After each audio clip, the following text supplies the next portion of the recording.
പെട്ടെന്ന് ഉണ്ടാക്കാൻ പറ്റിയ ചിക്കൻ കറിയൊക്കെ ബാച്ചിലേഴ്സിനൊക്കെ പെട്ടെന്ന് ഉണ്ടാക്കാൻ പറ്റിയതാണ്. അപ്പം ഞാൻ ഇതിവിടെ നന്നായിട്ട് ഉപ്പും വിനാഗിരിയും ഒഴിച്ച വെള്ളത്തിൽ ഒരു അരമണിക്കൂർ സോക്ക് ചെയ്തതിന് ശേഷം നന്നായിട്ട് വാഷ് ചെയ്തെടുത്തു. അത് കഴിഞ്ഞിട്ട് അല്പം നാരങ്ങാ നീര് ചേർത്ത് പുരട്ടി വെച്ചിരുന്നതാണ്. നാരങ്ങാ നീര് ചേർക്കുമ്പോഴത്തേക്കും ഈ ഇറച്ചി കുറച്ചും കൂടെ സോഫ്റ്റ് ആവും. അതിന് വേണ്ടിയിട്ടാണ് നാരങ്ങാ നീര്. ഒരു പുളി നമുക്ക് കിട്ടുകയും ചെയ്യും. അങ്ങനെ ഞാൻ ഒരു അരമണിക്കൂർ നാരങ്ങാ നീരിൽ പുരട്ടി വെച്ചിരുന്ന ചിക്കനാണിത്.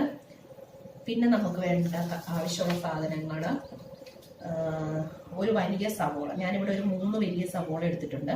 നമുക്ക് എത്രത്തോളം മസാല ആവശ്യമുണ്ടോ അതനുസരിച്ച് സവോളയുടെ എണ്ണം മാറ്റം വരുത്തുക. ഞാനിപ്പോൾ ഇവിടെ ഒരു 3 വലിയ സവോള എടുത്തിട്ടുണ്ട്. 2 തുടം വെളുത്തുള്ളി എടുത്തിട്ടുണ്ട്. പിന്നെ കറിവേപ്പില എടുത്തിട്ടുണ്ട്. അധികം പുളിയില്ലാത്ത നന്നായിട്ട് പഴുത്ത ഒരു 3 തക്കാളി. എൻ്റെ തക്കാളി ചെറുതായിരുന്നു, അതുകൊണ്ട് ഒരു 3 തക്കാളി എടുത്തിട്ടുണ്ട്. പിന്നെ നമുക്ക് വേണ്ടത് ഇഞ്ചി ചതച്ചത്. ഇഞ്ചി ഒരു വലിയ കഷ്ണം 2 വലിയ കഷ്ണം ഞാൻ ചതച്ചെടുത്തിട്ടുണ്ട്. വെളുത്തുള്ളി ചതയ്ക്കേണ്ട ആവശ്യമില്ല. ഇത് നമുക്ക് മസാലയ്ക്കകത്ത് കിടക്കുമ്പോൾ തന്നെ അത് നന്നായിട്ട് വെന്ത് ഉടഞ്ഞോളും. അതുകൊണ്ട് വെളുത്തുള്ളി ചതച്ചില്ലെങ്കിലും കുഴപ്പമില്ല. അപ്പൊ നമുക്കിനി ചിക്കൻ കറി ഉണ്ടാക്കുന്നത് എങ്ങനെയാണെന്ന് നോക്കാം. ഒന്നുകിൽ നമുക്ക് ആദ്യം കുക്കറിൽ വേവിച്ചിട്ട് പിന്നെ മസാലയിലിട്ട് വഴറ്റിയെടുക്കാം. അല്ലെങ്കിൽ സമയം ഉണ്ടെങ്കിൽ ഡയറക്റ്റ് നമുക്ക് മസാല വഴറ്റിയതിന് ശേഷം ചിക്കൻ അതിലേക്ക് ഇട്ട് നമുക്ക് വേവിച്ചെടുക്കാം. ചിക്കൻ അധികം വേവില്ലാത്തത് കൊണ്ട് തന്നെ ചിക്കൻ മസാലയിലിട്ട് വേകുന്നത് വളരെ പെട്ടെന്ന് തന്നെ വെന്ത് കിട്ടും. ഇപ്പം നമുക്ക് കുറച്ചും കൂടെ എളുപ്പമാക്കാൻ വേണ്ടിയിട്ട് ഞാനിപ്പം കുക്കറിൽ ആദ്യം ഒന്ന് ചിക്കൻ വേവിച്ചിട്ട് മസാലയിലേക്ക് ഇടുകയാണ്. അപ്പൊ നമുക്ക് അതിനായിട്ട് ഒരു കുക്കർ എടുക്കാം. അതിലേക്ക് ഞാൻ ഈ നാരങ്ങാ നീര് പുരട്ടി വെച്ചിരിക്കുന്ന ചിക്കൻ അതിലേക്ക് ഇടുകയാണ്. ഇതിപ്പോ 1 കിലോ ചിക്കനാണ് ഇവിടെ ഉള്ളത്. ഇരിക്കും തോറും ഈ ചിക്കനിൽ നിന്നും വെള്ളം ഇറങ്ങിക്കൊണ്ടിരിക്കും. നാരങ്ങാ നീരിന്റെ കൂടെ അല്പം ഉപ്പും കൂടെ പുരട്ടി വെക്കുവാണെങ്കിൽ കുറച്ചും കൂടെ പെട്ടെന്ന് വെള്ളം എല്ലാം ചിക്കനിന്റെ അത്യാവശ്യം ഇറങ്ങിക്കോളും. അപ്പൊ ഇവിടെ ഞാൻ ചിക്കൻ ഈ കുക്കറിലേക്ക് മാറ്റിയിട്ടുണ്ട്. ഇനി നമുക്ക് മസാലകൾ ഇതിൻ്റെ അകത്തോട്ട് ചേർക്കാം. അപ്പൊ ഇതിനകത്ത് നമുക്കിപ്പോ ആദ്യം നമുക്ക് കുറേശ്ശെ കുക്കറിൽ വേവിക്കുന്നതുകൊണ്ട് നമുക്ക് ആദ്യം അല്പം മസാലകൾ ചേർക്കാം. അത് കഴിഞ്ഞ് പിന്നെ മസാല വഴറ്റുന്ന സമയത്ത് നമുക്ക് ബാക്കി ചേർക്കാം. ഇപ്പൊ ഞാനിവിടെ ഒരു 1/2 ടീസ്പൂൺ മഞ്ഞൾ പൊടി,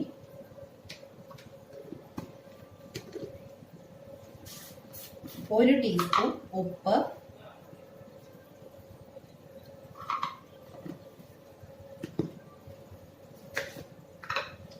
2 ടീസ്പൂൺ മല്ലിപ്പൊടി,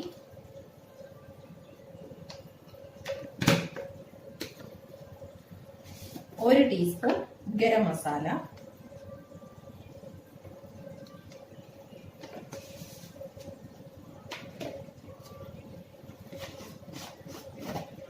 1 ടേബിൾ സ്പൂൺ എരിവുള്ള മുളക് പൊടി,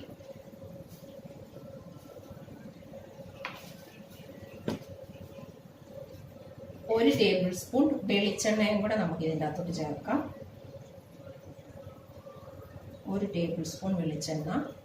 പിന്നെ നമ്മൾ അരിഞ്ഞു വെച്ചിട്ടില്ലേ സവോള ഒക്കെ, അതിൻ്റെ അകത്തുനിന്ന് കുറേശ്ശെ നമുക്ക് ഇതിലേക്ക് ചേർത്ത് കൊടുക്കാം. ഒരു പിടി സവോള, 1-2 തക്കാളിയുടെ അല്ലി, ഒരു അല്പം കറിവേപ്പില, പകുതി വെളുത്തുള്ളി, ഇഞ്ചിക്കകത്തെ ഇഞ്ചി ചതച്ചു വെച്ചതിൻ്റെ അകത്തുനിന്ന് ഒരു വലിയ ടേബിൾ സ്പൂൺ ഇഞ്ചി, അത്രയും നമുക്ക് ഇതിൻ്റെ അകത്തോട്ട് ചേർത്ത് കൊടുക്കാം. എന്നിട്ട് നമുക്ക് കൈകൊണ്ട് തന്നെ ഇത് നന്നായിട്ടൊന്ന് ഈ ചിക്കനിലേക്ക് പുരട്ടിയെടുക്കാം. എക്സ്ട്രാ വെള്ളമൊന്നും ചേർക്കണ്ട. ചിക്കനിൽ നിന്ന് തന്നെ ഓൾറെഡി വെള്ളം ഉള്ളത് കൊണ്ട് ഇത് വേകുമ്പോൾ ചിക്കനിൽ നിന്ന് തന്നെ വെള്ളം ഇറങ്ങും. അപ്പം നമുക്ക് ഈ മസാലയൊക്കെ ഒന്ന് നന്നായിട്ട് ഈ ചിക്കനിലേക്കൊന്ന് പുരട്ടിയെടുക്കാം. ഒരു കാര്യം മറന്നുപോയി, നമ്മൾ ഈ ഇറച്ചിയൊക്കെ വേവിക്കുന്ന സമയത്ത് കുറച്ച് പെരിഞ്ജീരകം ഇതിലേക്ക് ആഡ് ചെയ്യുന്ന ഒരു നല്ല ഫ്ലേവർ തരും. അപ്പം നമുക്ക് കുറച്ച് പെരിഞ്ജീരകം കൂടി ഇതിലേക്ക് ആഡ് ചെയ്യാം. ഒരുപാട് വേണ്ട, ഒരു ടീസ്പൂൺ മതി. 1 ടീസ്പൂൺ പെരിഞ്ജീരകം കൂടി നമുക്ക് ഈ കുക്കറിലേക്ക് ആഡ് ചെയ്യാം. അപ്പോൾ ഇപ്പോൾ മസാലയൊക്കെ ഞാൻ നന്നായിട്ട് പെരട്ടി വെച്ചിട്ടുണ്ട്. നമുക്ക് പെരിഞ്ചീരകം ഒന്ന് ഇറക്കി. ഇനി ഇതൊരു ചെറിയ തീയിൽ ലോ ഫ്ലെയിമിൽ കുക്കർ അടച്ചിട്ട് ലോ ഫ്ലെയിമിൽ ഒരു 2 വിസിൽ.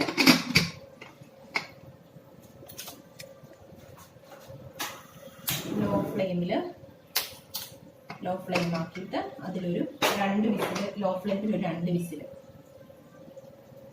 ഇവിടെ കുക്കറിൽ ഞാനിപ്പോൾ ഇറച്ചി വേകാനായിട്ട് വെച്ചിട്ടുണ്ട്. ആ സമയത്ത് തന്നെ നമുക്ക് മസാല വഴറ്റിയെടുക്കാം.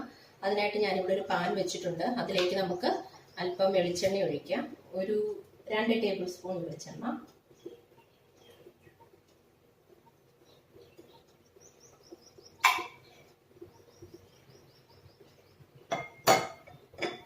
വെളിച്ചെണ്ണ ഒന്ന് ചൂടാകുന്ന സമയത്ത് നമുക്ക് കടുക് പൊട്ടിക്കാം.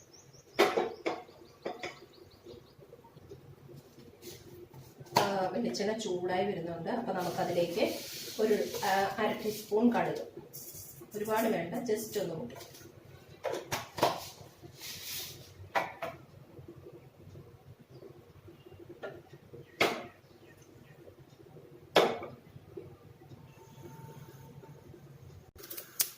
കടുക് പൊട്ടി തുടങ്ങിയിട്ടുണ്ട്.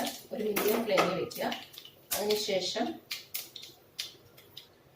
കടുക് നന്നായിട്ട് പൊട്ടിയെന്ന് ഉറപ്പ് വരുത്തിയതിനു ശേഷം മാത്രം നമ്മൾ സവോള ഇടുക.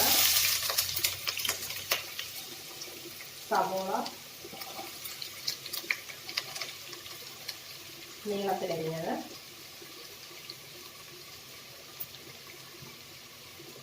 അതിനുശേഷം നമ്മുടെ വെളുത്തുള്ളി,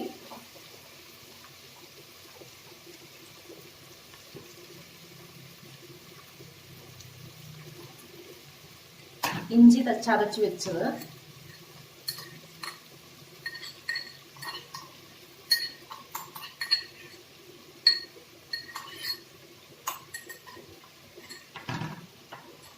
അല്പം ഉപ്പ്. ഓൾറെഡി നമ്മൾ കുക്കറിൽ ഉപ്പിട്ടിട്ടുണ്ട്, കുക്കറിലെ ഇറച്ചിയിൽ. അപ്പോൾ അധികം ചേർക്കേണ്ട, ഈ സവോള വഴറ്റാൻ വേണ്ടി മാത്രം ഒരു അല്പം, ഒരു 1/4 ടീസ്പൂൺ ഉപ്പ്, പിന്നെ ഒരല്പം മഞ്ഞൾ പൊടി നമുക്ക് ആദ്യം ചേർക്കാം. ഒരല്പം, ഒരു 1/4 ടീസ്പൂൺ നിറത്തിന് വേണ്ടി മാത്രം. എന്നിട്ട് ഇതെല്ലാം കൂടെ നന്നായി വഴറ്റിയെടുക്കുക.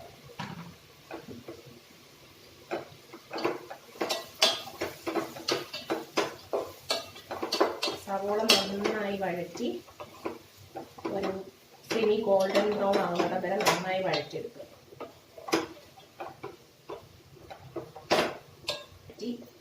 എടുക്കാം കേട്ടോ. നന്നായിട്ട് ഇളക്കിയിട്ട് ഇനി നമുക്ക് ചെറിയ തീയിൽ അടച്ചു വെച്ചിട്ട് നന്നായി വഴറ്റിയെടുക്കാം. ഇനി നമുക്കിതൊന്ന് തുറന്നു നോക്കാം. ഇപ്പോൾ ഒരു 5-10 മിനിറ്റ് കഴിഞ്ഞിട്ടുണ്ട്. നമുക്കിതൊന്ന് തുറന്നു നോക്കാം. അപ്പം അത്യാവശ്യം നന്നായിട്ട് ഒരുവിധം സവോള എല്ലാം വഴഞ്ഞിട്ടുണ്ട്. അപ്പം ഇവിടെ 2 വിസിൽ കുക്കർ അടിച്ചു. ഞാനത് ഓഫ് ചെയ്തിട്ടിട്ടുണ്ട്. പ്രഷർ മുഴുവൻ പോകുന്നിടം വരെ അവിടെ ഇരിക്കട്ടെ. ഈ സമയത്ത് നമുക്കിനി ഇതിലേക്ക് തക്കാളി ചേർത്ത് കൊടുക്കാം. തക്കാളി അരിഞ്ഞതും ഒരു 2-3 കറിവേപ്പിലയും കൂടെ ഈ സമയത്തേക്ക് ചേർത്ത് കൊടുക്കാം.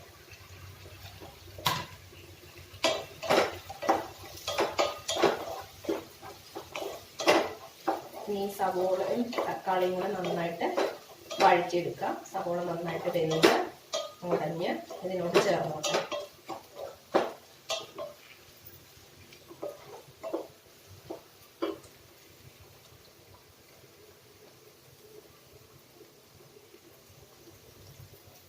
സവോള വഴറ്റുന്നത് നമുക്ക് അടച്ചു വെച്ച് വീണ്ടും ഒരു 2-3 മിനിറ്റ് ഒന്ന് വേവിച്ചെടുക്കാം. ആ തക്കാളി നന്നായിട്ട് ഉടഞ്ഞ് ആ സവോളയായിട്ട് ചേരുന്നത് വരെ വെയിറ്റ് ചെയ്യും. ഇനി നമുക്കിതൊന്ന് തുറന്ന് നോക്കാം. എന്നിട്ട് ബാക്കി മസാലകളെല്ലാം ചേർത്തെടുക്കാം. ഇപ്പം സവോളയിലെ എണ്ണയൊക്കെ തെളിഞ്ഞ് വന്നിട്ടുണ്ട്. തക്കാളി നമുക്ക് കുറച്ച് കൊടുക്കാം.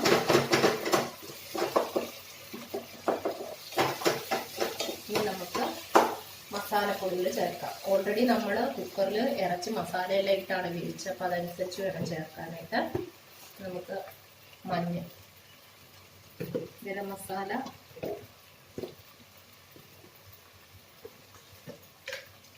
ഒരു 1/2 ടീസ്പൂണോടെ മല്ലിപ്പൊടി,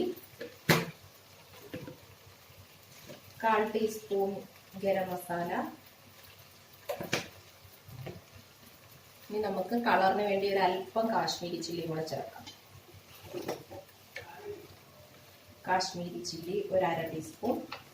ഇനി ഇത് പൊടികളെല്ലാം ചേർത്തിട്ട് നന്നായിട്ട് നമുക്കിത് അതിൻ്റെ പച്ചമണം മാറുന്നിടം വരെ വഴറ്റിയെടുക്കാം.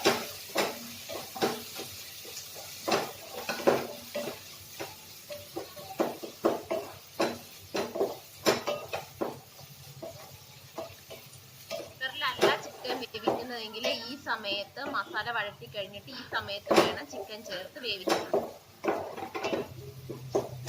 ഇടയ്ക്ക് വേണമെങ്കിൽ അല്പം ഫ്ലെയിം കൂട്ടി കൊടുക്കാം, പക്ഷെ പ്രത്യേകം ശ്രദ്ധിക്കണം, അടയ്ക്ക് പിടിക്കഴിഞ്ഞ് കരിഞ്ഞു പോകരുത്. എണ്ണ നമ്മൾ മാക്സിമം കുറച്ച് ഉപയോഗിക്കാൻ വേണ്ടിയിട്ടാണ് ഞാൻ എപ്പോഴും ലോ ഫ്ലെയിമിൽ ഇടാൻ പറയുന്നത്. കാരണം ഹൈ ഫ്ലെയിമിലേക്ക് വരുമ്പോൾ പിന്നെ നമ്മുടെ നോൺ സ്റ്റിക്ക് അല്ലെങ്കിൽ പിന്നെ എണ്ണ ഒഴിക്കാൻ നിൽക്കണം. അപ്പോൾ ലോ ഫ്ലെയിമിലാവുമ്പോഴത്തേക്ക് ആ പ്രശ്നം നമുക്ക് പരിഹരിക്കാം.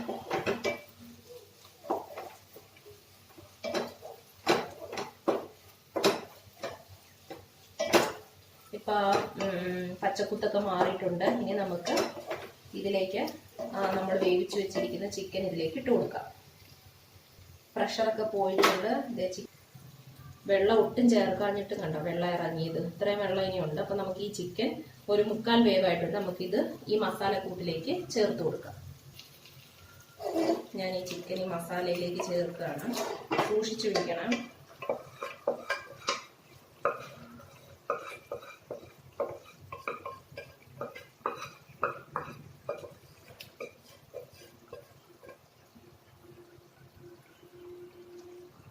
എന്നിട്ട് ഈ നമ്മൾ മസാലയും ഈ ചിക്കനും കൂടെ നന്നായിട്ട് യോജിപ്പിക്കുക. ചിക്കൻ വെന്തിട്ടുണ്ടോ എന്ന് അറിയാനായിട്ട് ഈ എല്ലുള്ള ചിക്കനിൽ നിന്നൊക്കെ ആ ദശ വിട്ടിട്ടുണ്ടോ എന്ന് നോക്കിയാൽ അപ്പോൾ ചിക്കൻ വെന്തിട്ടുണ്ടെന്ന് മനസ്സിലാവും. എന്നിട്ട് ഇനി ഈ ചിക്കൻ ഈ വെള്ളത്തിലേക്ക് ഈ മസാലക്കൂട്ടിലേക്ക് കിടന്ന് നന്നായിട്ട് ഒന്ന് യോജിക്കട്ടെ. ചാറ് കൂടുതൽ ഗ്രേവി കൂടുതൽ വേണമെന്ന് ഉണ്ടെങ്കിൽ ഈ സമയത്ത് നമുക്ക് എക്സ്ട്രാ വെള്ളം വേണമെങ്കിൽ ചേർക്കാം. ഞാനിപ്പോൾ ഇവിടെ എക്സ്ട്രാ വെള്ളം ചേർക്കുന്നില്ല. ഈ ഗ്രേവിയിൽ തന്നെ കിടന്ന് ആദ്യം ഒന്ന് തിളക്കട്ടെ. അത് കഴിഞ്ഞ് വേണമെന്ന് നമുക്ക് നോക്കിയിട്ട് ചേർക്കാം. അപ്പോൾ നമുക്ക് അടച്ചു വെച്ച് ഇതൊന്ന് കുക്ക് ചെയ്തെടുക്കാം. നന്നായിട്ട് ആ മസാലയൊക്കെ ഇതിലേക്ക് പിടിക്കണം. ഇനി അടച്ചു വെക്കാൻ പോകുന്ന അടച്ചു വെച്ചിട്ട് നമുക്ക് കുക്ക് ചെയ്യാം.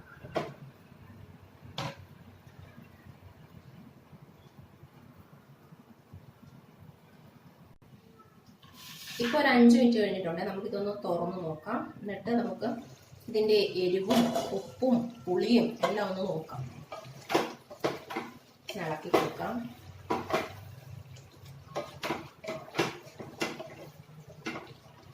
ഞാനിതിൻ്റെ ഒരു നോക്കാം.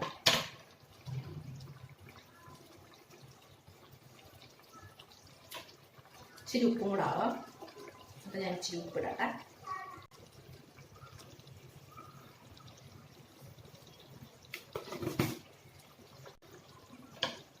ഉപ്പിട്ടിട്ടുണ്ടെങ്കിൽ ഉപ്പ് കൊടുക്കാം.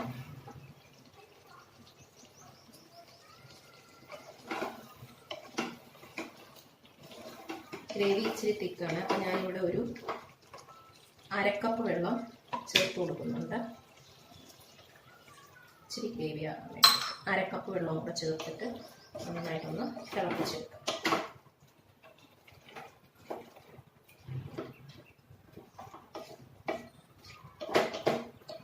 ഈ സമയത്ത് നമുക്കൊന്ന് തീ കൂട്ടി വെക്കാം. ഒരു മീഡിയം ഫ്ലെയിമിലേക്ക് മാറ്റാം. എന്നിട്ട് നന്നായിട്ടൊന്ന് തിളപ്പിക്കാം.